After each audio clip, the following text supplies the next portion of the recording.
بسم اللہ الرحمن الرحیم۔ السلام علیکم ورحمۃ اللہ وبرکاتہ۔ حامد و مصلیہ اما بعد، آج ہم بات کرتے ہیں تعزیت کے بارے میں۔ کسے کہتے ہیں تعزیت؟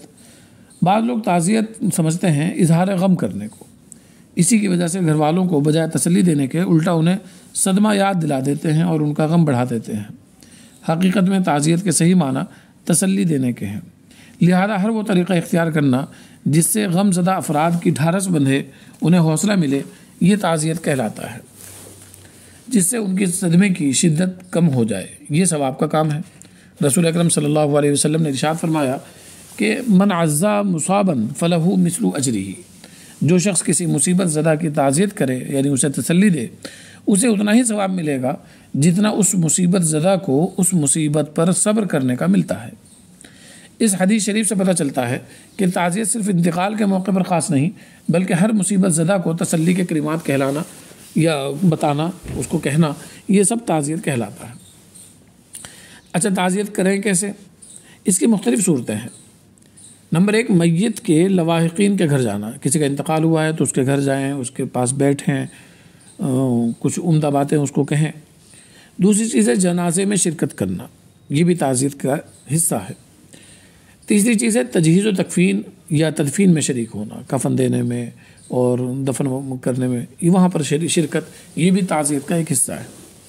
اور چوتھی چیز ہے تسلی کے کلمات کہنا، مثلا یہ کہنا کہ جتنا وقت یہ لے کر آئے تھے وہ پورا کر کے چلے گئے ہیں، یا مان لیجئے کوئی حادثہ ہوا ہے تو یہ کہنا کہ بھائی حادثہ لکھا ہوا تھا، قسمت میں تھا، یہ ہو کر ہی رہنا تھا۔ اللہ تعالیٰ جو کرتے ہیں اس میں ہزاروں حکمتیں ہوتی ہیں، اس میں اس کا بھی فائدہ ہے، جانے والے کا اور رہنے والوں کا بھی۔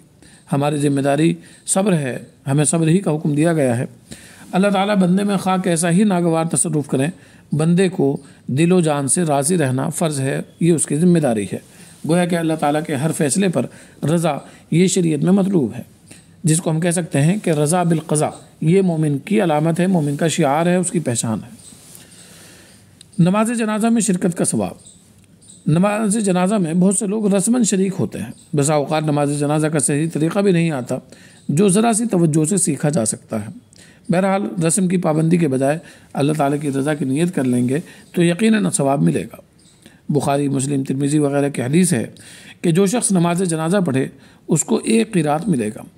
یہ قرات ایک مخصوص وزن ہے، اور جو اس کے پیچھے جائے یہاں تک کہ اس کی تدفین مکمل ہو جائے تو اسے 2 قرات ملیں گے، جن میں سے 1 قرات احد پہاڑ کے برابر ہوگا، یعنی اتنا سارا اجر اس کو ملے گا۔ حضرت مجاہد رحمۃ اللہ علیہ فرماتے ہیں کہ تدفین وغیرہ میں شرکت یہ نفلی نماز سے بھی افضل ہے۔ نفلی نماز کا جتنا ثواب ہے اس سے بھی زیادہ ثواب یہ ہے کہ آدمی اپنے کسی عزیز قریب کی تدفین وغیرہ میں شرکت کرے۔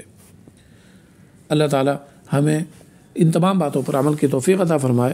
السلام علیکم ورحمۃ اللہ وبرکاتہ۔